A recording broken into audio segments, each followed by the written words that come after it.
Today, hundreds of peace activists from across the country are convening in Los Alamos, New Mexico, where the atomic bomb was built. Los Alamos is also the birthplace of the nation's main nuclear weapons laboratory and the site of ongoing nuclear development. This afternoon, the peace activists will march up Trinity Drive toward the laboratory's main entrance, calling for nuclear disarmament.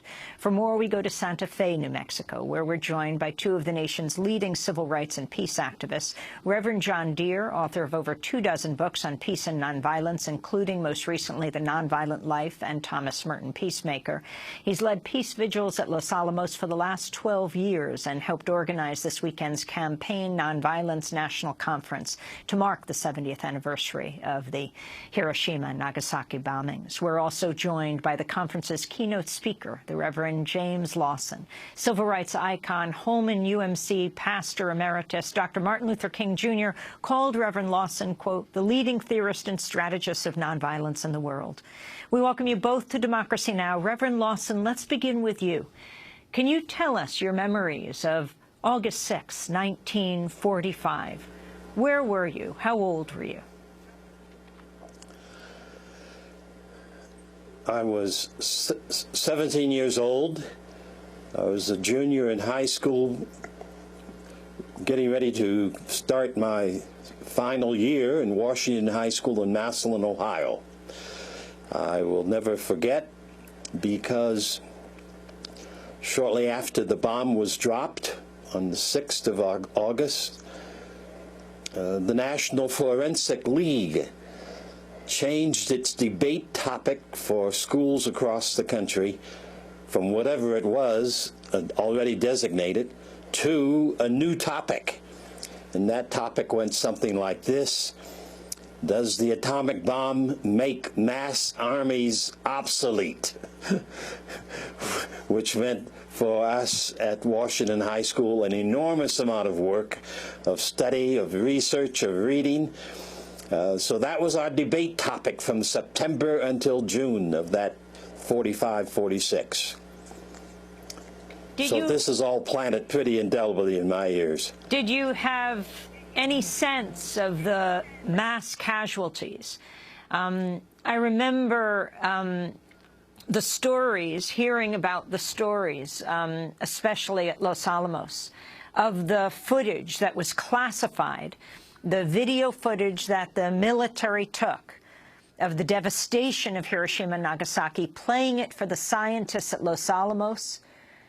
They described weeping, throwing up, and then that footage was put away for many years. Did you have a sense of the more than 200,000 Japanese who were killed 70 years ago today and on August 9th?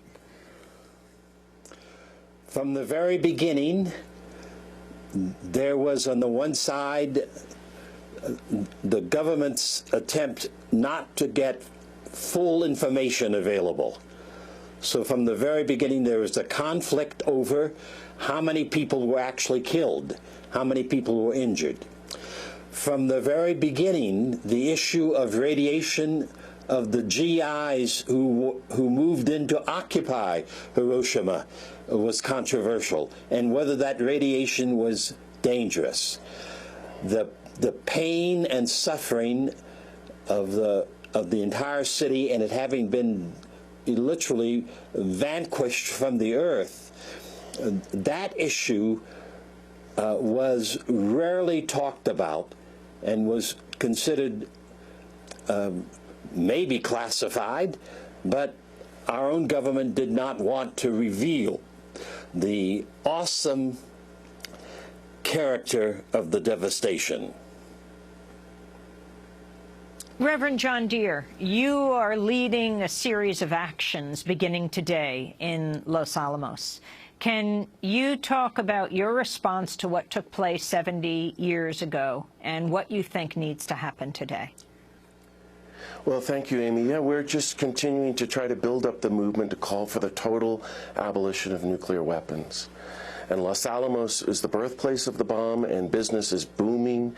And so we're going there to in a spirit of nonviolence, invite the 20,000 employees who build the heart of every bomb, nuclear bomb, to quit their jobs, to call for the closing of Los Alamos.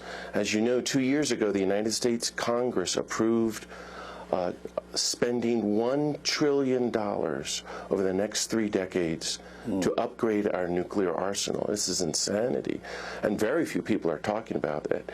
Los Alamos has more millionaires per capita than any city in the country, the richest county in the country, sitting above the Santa Clara Pueblo, second poorest county in the country. You know, they spend $2 billion a year building new bombs. President Obama is trying to upgrade the whole nuclear facility there, in effect building a state-of-the-art plutonium bomb factory. What do you do? In solidarity with our people and our brothers and sisters in Japan, we're going to march in silence, we're going to sit in silence, we're going to have a rally in the park on the physical spot where they actually built the Hiroshima bomb 70 years ago. We'll do it again on Sunday with hundreds of people from across the country, and maybe most importantly, local New Mexicans. And we're saying, you know, the place has to close. It's a threat to the environment out here. It's a waste of money. It's not making us safe, and so forth and so on. Trying to keep the movement alive and trying to build the movement. And meanwhile, we're having the conference on nonviolence as well. I want to turn to Yuko Nakamura, a survivor of the U.S. bombing of Hiroshima. In 2007, he appeared on Democracy Now! And described what happened that day. At the time of the bombing, she was 13 years old. We saw the big lightning, and I feel like that big blast is coming, and that blast is contaminated with grass and dirt and blew through the inside of our factory, and I was knocked down to the floor. 体中にガラスが刺さって、私は鼻血は出る。手からも腕からもいろんなところに刺さった傷で、そこから血が噴き出しました。All the little pieces of the grasses is stuck in my body. It's all over my body, the whole entire body, and it's got my uniform got red and stained with blood, and I had a blood nose, and bleeding all over my body. Hiroshima survivor speaking with us, Yuko Nakamura, remembering the bombing of Hiroshima that she survived.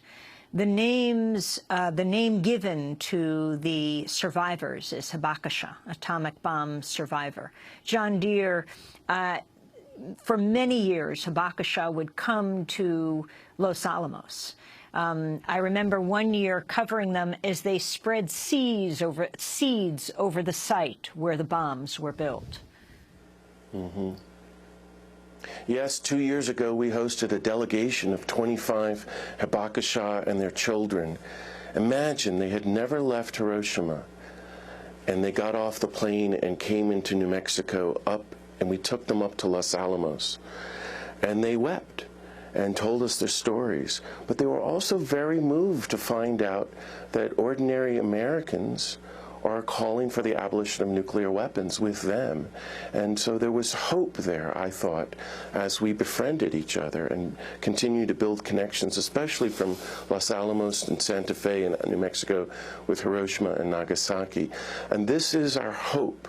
We continue to build global solidarity, a global movement to abolish these weapons once and for all, and take that $1 trillion to end poverty, clean up the environment, and fund nonviolent conflict resolution. In 2013, President Obama spoke in Berlin, Germany, and called for nuclear reductions. Peace with justice means pursuing the security of a world without nuclear weapons, no matter how distant that dream may be. And so, as President, I've strengthened our efforts to stop the spread of nuclear weapons and reduce the number and role of America's nuclear weapons. Because of the New START Treaty, we're on track to cut American and Russian deployed nuclear warheads to their lowest levels since the 1950s. That was President Obama speaking in Berlin in 2013. Shortly afterwards, Fox News contributor Charles Krauthammer criticized Obama for discussing nuclear arms reduction. The idea that we're going to be any safer if we have 1,000 rather than 1,500 warheads is absurd. So why is he doing this? Number one, he's been obsessed with nuclear weapons and reducing them ever since he was a student at Columbia and thought that the freeze, which was the stupidest strategic idea of the 80s, wasn't enough of a reduction. And second, because I think that's all he's got. Reverend James Lawson, your response. His earpiece came off there. Well, Reverend John Deere, your response, as you just heard. President Obama has said great things about the need to abolish nuclear weapons, but the practice is we continue to fund developing them and upgrading at an enormous cost where that money is needed for just basic human needs here in the United States. So, this is the great problem we're facing with our government right now, and the solution is we need a new, stronger grassroots movement in the United States connected with the global movement to say, we need to start working for the abolition of nuclear weapons now. We can't wait, and we can't have just one or two. We need to get rid of all of them. In this last minute we have together, Reverend James Lawson, it's also the 50th anniversary of the signing of the Voting Rights Act, August 6, 1965. The significance of what the Voting Rights Act means to all of these different issues. Well, the making the democratic experiment from July 4th, 1776 in the United States accessible to all the citizens, to all the people, is a part of the major task that has to be continued within the United States. The Voting Rights Act of 1965, therefore, is one of the most important tools for that. It broke open, especially in the South, but also in places like New Mexico and California, it broke open the possibilities of people with a different language and of black people especially being allowed to vote, being able to vote without all the hatred and rage against their voting and their right Reverend to vote. Lawson, we're going to to continue the discussion on the Voting Rights Act after the show and post it at democracynow.org. I want to thank Reverend James Lawson and Reverend John Deere. That does it for our show. I'll be speaking tonight in Manhasset on the 70th anniversary of the